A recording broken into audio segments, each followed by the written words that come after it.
There's a whole garden full of parsley being chopped for tonight's tabouli, 100 spices and a mountain of garlic in the air. Welcome to the beautiful, fresh world of Lebanese food, where it's always time to eat something exotic and delicious.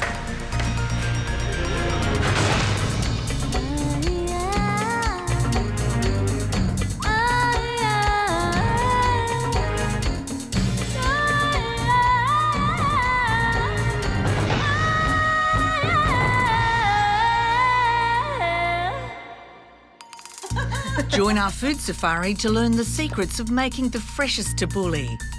Spiced lamb for the barbie, a fish transformed into a masterpiece, and the magic of Lebanese sweets.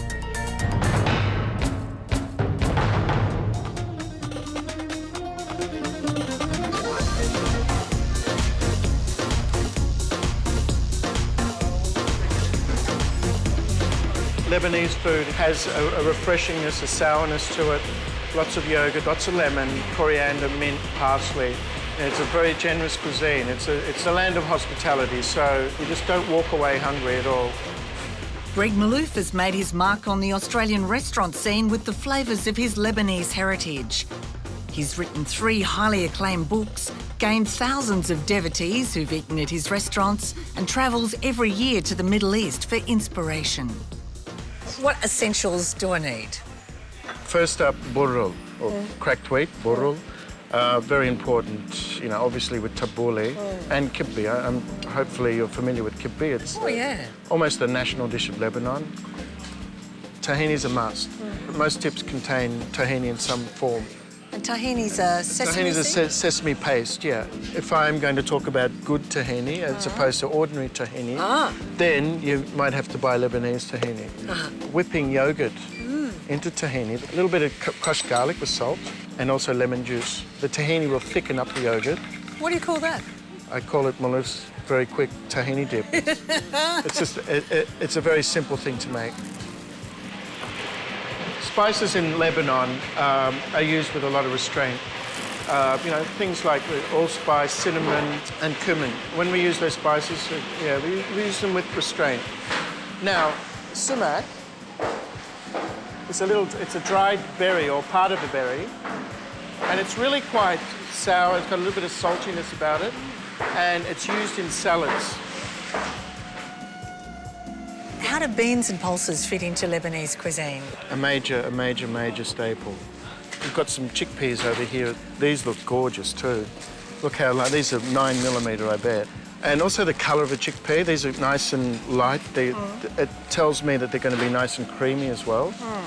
A little bit of bicut. It'll slightly tenderise them. Soak them overnight. The next day, when you want to cook them, wash them in some fresh water. Plenty of water. No salt, because that'll harden them up. Bring it to the boil. To achieve silky hummus, you have to cook them for at least 2 hours. They have to all break down completely. The way Aussies used to cook their veggies. Yes, absolutely.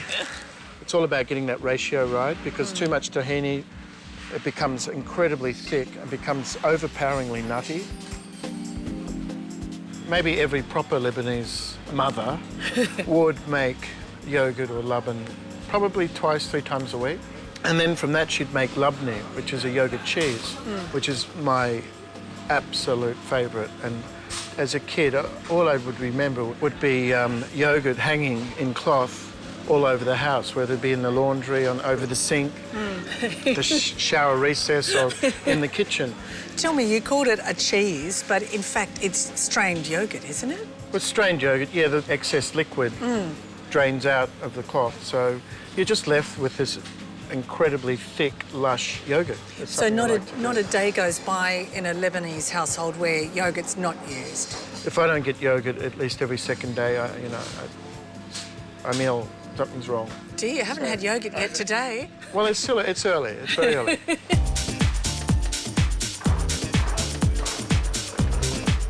Janan Afiouni has grown up knowing her cumin from her coriander.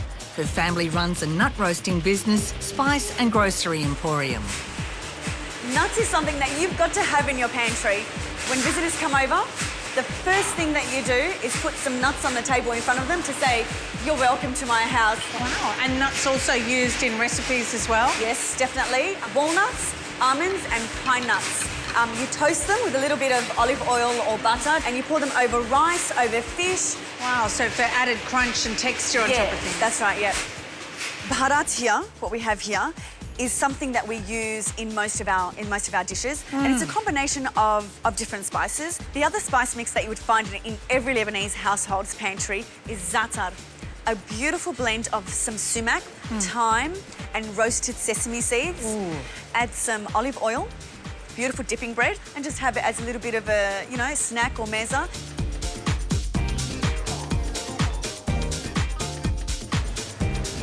The concept of mezza, imagine antipasto, imagine tapas, imagine hors d'oeuvres, appetizers, all rolled into one, only bigger and better and more colourful.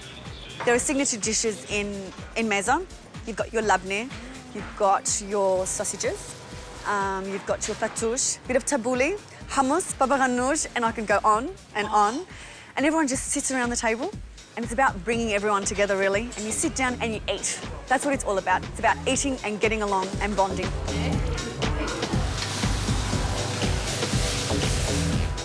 Katia Faraj cooks with her mother in her family's Sydney restaurant, which serves an assortment of Lebanese dips, including the famous eggplant dip, baba ganoush.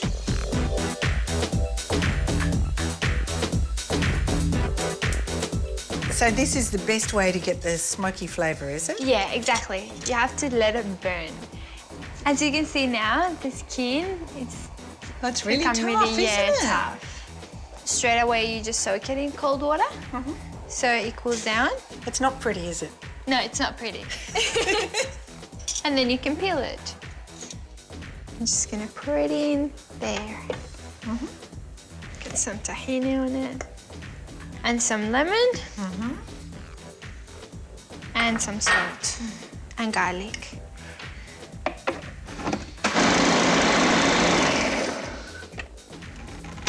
Look at it. And now you can taste. Oh, I can taste. And you tell me. Okay. Good. It is. It's creamy, smoky. Yeah. Yum.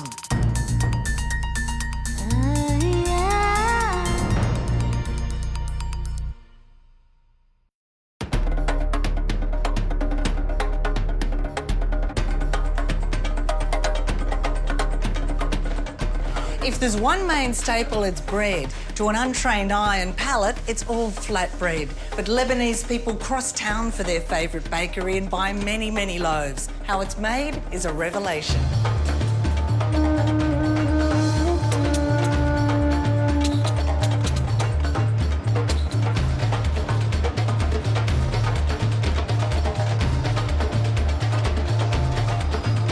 When it goes into the oven, there is a very strong fire from the top. The moisture cannot escape. It's about 900 degrees in the oven. So the moisture has to escape somewhere. It inflates and it becomes like a balloon.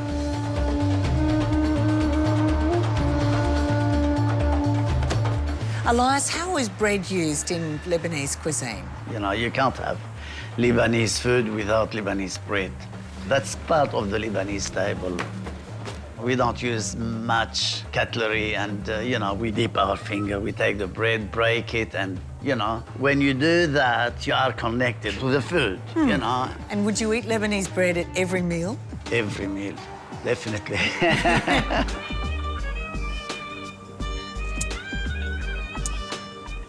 Samira, do you ever buy parsley? Never, no.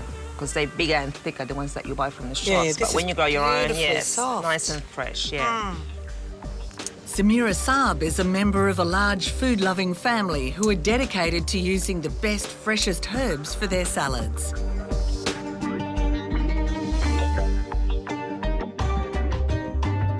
Always in tabouli, you must use the fine burgul. So you soak Now it we- in lemon rather than water? About 2 good size of lemon. Now, half your garden here, Half of my garden, yes. I make them into bunches. but you're not washing it at this stage? You only wash it after you chop it. That is such a fresh, beautiful smell, isn't it? You're sort of shaving it, aren't you? Yeah. And we only put just a handful of mint, not much. Give it a nice flavour. Again, we chop it very fine. I prefer the Rome tomato. Now, you can either put onion or shallots. I personally prefer shallots. Okay, as you see, the parsley is ready. Add burgul and the tomatoes and the shallots. A bit of salt, a bit of pepper, and a bit of oil. And the best way to mix is with hands. Does that feel good? Oh, it feels so nice. Does yes, it? Yes, yeah. Okay, now, the way we eat our tabouli, we get lettuce. Okay, we just put... Beautiful.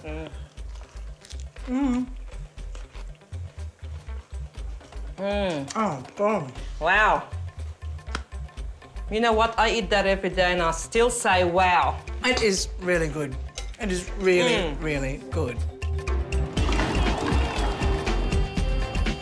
Step into a Lebanese-run butcher shop and you're immediately hit with a waft of exotic spice, from the air-dried beef coated with spices called bastourma to the mixed spices used in some of the marinated meats for the barbie and the rosewater and pine nuts in the sausages. When Lebanese people come in to buy, are they buying lamb differently from Aussies? Well, when the Lebanese person comes to buy, he wants, say, for example, a lamb leg. Yeah. He'll buy 2-3 lamb legs. Ah. He's got 4 or 5 kids, you know, cousins, aunties. Yeah. It's all about the gathering. An Aussie fella just buys the 1 leg of lamb, shares it him and his wife. Yeah. Another product which we have, it's called kafta, and that is similar to a rissole. Okay. Okay, so when an Aussie fella comes in, he goes to me, "You got any rissoles?" I go, "Mate, we don't sell rissoles here. We sell kafta. Have a go at this one." Fouad Sayed was one of the first Lebanese restaurateurs in Australia. Still cooks at his restaurant Summerland and thinks nothing of preparing lunch for 20 or 30 at home. And the easiest way is on the barbie.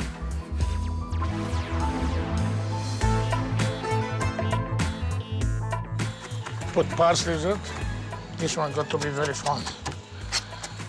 Have lamb and have beef. Some people, they like it with all beef. Some people, they like it with all lamb. Now, we're gonna do the onions. Hey, Fouad, that's the biggest knife I've ever seen. Yeah. It's Australian made. Is it really? We're gonna put salt, white pepper, and that's all. Fouad, what's the secret of good Lebanese food? Touch of a hand. The touch of the hand. Yeah, to mix it together. Really? Yeah, and then it tastes good.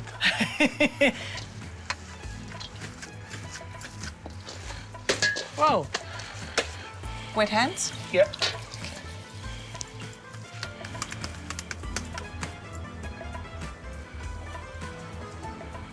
And then make it even, eh?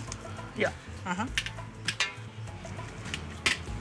What do you think? Beautiful. Oh, thank you. You're very good. You're gonna get the job next week.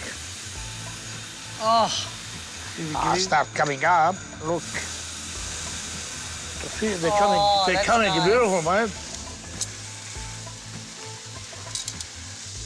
See why I make plenty salad? yep. Good with a good salad. That's it. So this is made for the Australian barbie, though. For Australian barbie, for Lebanese barbie, everybody.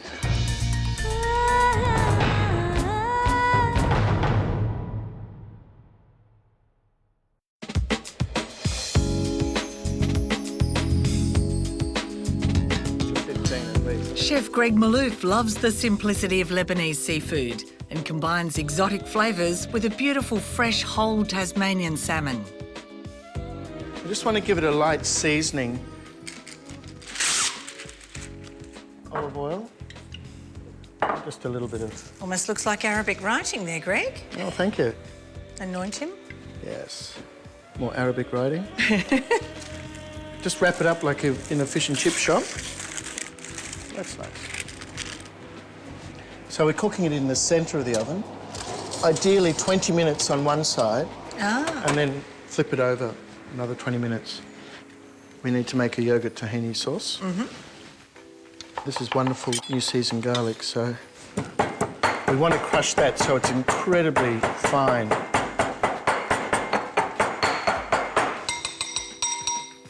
Also, we want some lemon. Catch the seeds. Just catch any seeds. Now, you see how the tahini's thickening up the yogurt? It does thicken up, isn't it great? It smells like a cooked fish. Yeah.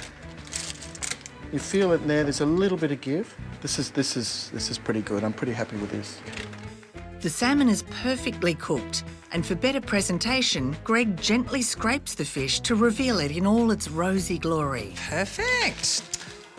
Put this lovely, tangy, nutty sauce on top. Wow. Greg makes a salad by chopping coriander and mint, dicing red onions, chopped golden roasted walnuts, very finely diced red chillies, and a good sprinkling of sumac. We just need to dress it with a little bit of sea salt, lots of pepper, extra virgin, 4 or 5 spoons of this. Lovely, juicy. Look at all that juice. This is where all these wonderful colours come together. The idea here is we need to coat this evenly. And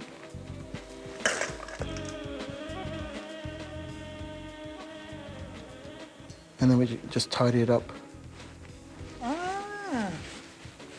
And there we have one hell of a fish. One hell of a fish. For one hell of a family. A beautiful masterpiece, Greg. Go down to the centre.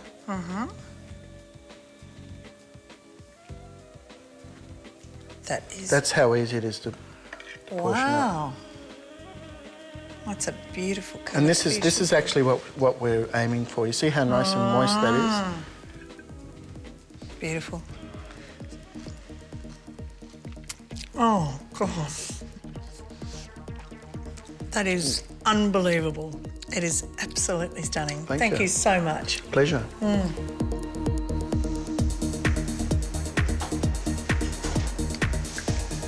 The Lebanese have seduced us with their popular snack foods. The falafel, made from chickpeas and sometimes fava beans, is now loved by many Australians who've experienced the warm waft of fresh coriander and spice from a freshly cooked falafel. That's the best falafel you eat it when you eat it like this. Oh, I'll say. And Lebanese pizza is similarly Moorish. In a cuisine with no pork products, the meat lovers special is called laham bajin and is made with minced meat and spices.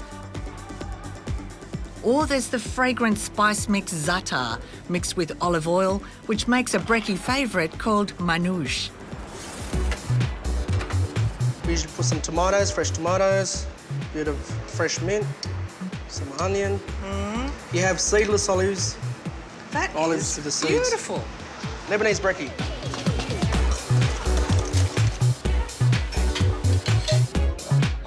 So adored as salads and veggies that there are now varieties available in Australia that are actually called Lebanese, like the Lebanese cucumber and the Lebanese pale green zucchini or marrow. Now this makes a fantastic dish called kusa. So these are the loved type of zucchini for a special dish. We use them for a number of things, but primarily for kusa, which is kusa mahshi, and that means stuffed zucchinis. Wow. Quite simple. Yeah. Yeah, so it's quite Call them simple. Lebanese zucchini? Absolutely. Anything that has a Middle Eastern descriptor on it is good. Judy Saber is a psychologist and cross-cultural trainer with the New South Wales Police. In the evenings and weekends, she loves cooking the dishes she grew up with. Grab your tool. So just put your utensil in there. Start to actually gently, it's a real art, and you start to turn it, but you're pushing the utensil down towards the palm of your hand. Okay. Really interesting way of doing it. And what happens is you pull out your little bits. So we'll just grab a little bowl and put our little bits in because we don't want to throw anything away. And you just go straight back in again and start doing it. You're really good at it, actually. Do you think? Absolutely. Oh, it must be my Lebanese background, I reckon. I tell you what, that's perfect. Well, what we need to do now is we need to rinse those out in some salt water. Wash that in there. Give them a little bit of a rub. So, the next step is the stuffing? Just a cup of washed rice, then put the meat in. And I tend to use a lean mince, just a small medium tomato. And we're going to go half of the chopped onion today. You know, about a third of a cup of parsley. The same amount of mint, and then the same amount of coriander. Chili, the bhorot, which is the mixed spice. The spice of the gods, cumin. Wow. Okay, or as we say in Arabic, gamoon. And we've got some black pepper and some beautiful salt. And you do have to have the salt in here because it does bring the flavours up. And then what we're going to put is just a little bit of butter in there, and this has just been softening as it's been sitting on the bench. And then again, some beautiful extra virgin olive oil. We're just going to put a couple of tablespoons in. The one thing about Lebanese food is so much of it does involve using your hands. I mean, making the gubbi, doing the tabouli. It's really important to actually use your hands to do it. Feels good, doesn't it? There's nothing like a bit of mush. Okay, and what we do is we literally grab a small amount and start weaving it in. Now, there's a technique here because many people may not fill them enough. So what we're going to do is the challenge is to tap it. So when you tap it, the ingredients will naturally fall down. Pop them in the bowl. We're going to pop probably 2 heaped tablespoons of salt, 2 heaped tablespoons of tomato paste. We're just going to mix that through, and that's really basically the basis of our sauce. Wow. Yeah. And That's so what pretty we're going easy. to do, really easy as pie. We're going to gently pop these in. Off we go. And we're just going to boil it up. And you know what the catch with this is that you don't put a lid on it. I'm just going to have this with a little bit of fresh yoghurt. And you're going to do the taste test? I think we both are, aren't we? Well done. I think I've done this back to front. That is a seriously good vegetable. Nice.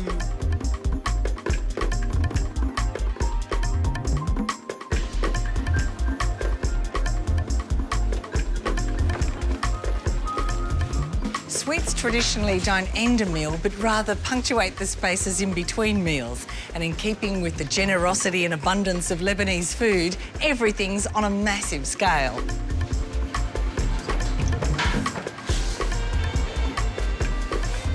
Lebanese baklava sees phyllo pastry and nuts taken to new heights, bathed in clarified butter, baked till golden and anointed with sugar syrup.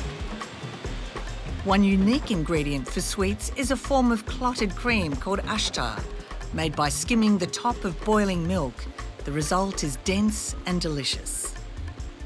This one here is called Ward al-Sham. It's called Roses of Damascus. It's just a phyllo pastry. What we do is we open it up and we put some of our cream in the middle there. Put it right in the middle, and it's like that. The kids actually call that cream burgers. This one here is one of our favourite sellers, and we just roll it up, as I said, and put the cream in the middle and fry it and dip it in syrup. Wow, that looks beautiful. So you bite into that and you get cream and syrup and... soft, amazing. This one here is knefef. That's a semolina at the top, cream in the middle, put a bit of cream on top of that, some pistachio, the vine. But my absolute favourite has got to be this one here. This is mafrouke. Mafrouke is like semolina fudge. Wrap the cream on top like that. So the cream breaks down the sweetness, add a bit of crunch with some almonds, and then we just sprinkle some pistachio on top like that. You have to try this. I have to eat it. Divine. So oh, look at that. Enjoy. What a great... Yeah, I know. Totally addictive. On our next safari, the brilliant colour and flavour of Mexican food, from marinades to moles, tacos to tortillas. Just a couple of cardamom pods, eh? Better break it. Oh. See, come in, see? Hold it. Yeah? Yeah. So it has to bubble a couple of times? Yeah. To juice it. Now, the coffee bean juice. That's beautiful, smooth coffee. See, that means healthier, only juice. Good health. Good health. Yeah.